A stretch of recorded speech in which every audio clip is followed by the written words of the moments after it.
At the Capitol in Lansing, state lawmakers do have a full state budget. It passed. It's now on its way to Governor Gretchen Whitmer for her signature. Political reporter Josh Albertus has followed the budget negotiations all week long and has highlights of how some of the billions of dollars will be spent.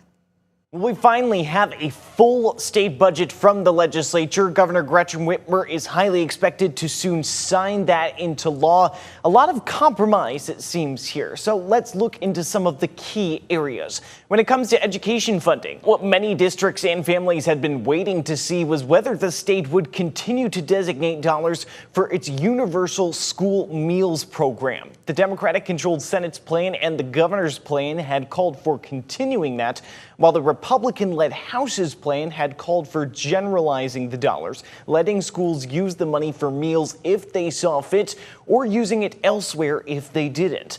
This budget passed by lawmakers does designate $200 million specifically to continue that program, with another $1.6 million for non-public schools.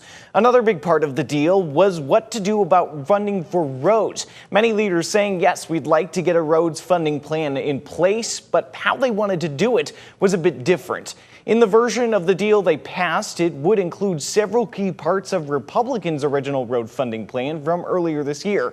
No longer putting the state's sales and use tax on certain fuel, but at the same time upping the motor fuel tax. This essentially just shifts money you pay at the pump to where they think it should go, the roads. Where sales and use tax dollars go to a number of different places, motor fuel tax dollars go to the state's transportation fund. A big question mark, however, whether the state Senate would sign on to the House's plan to put a 24% wholesale tax on marijuana and have that go toward roads. That concept was originally part of Whitmer's roads plan. There were people protesting that proposed tax at the Capitol this week. There was talk of whether the Senate could get the votes, but in the end, it just barely made it, getting exactly the 19 Senate votes it needed to pass. Also, some West Michigan projects set to be funded under this budget. You can find where you might see your dollars at work at this story on our website, 13onyourside.com.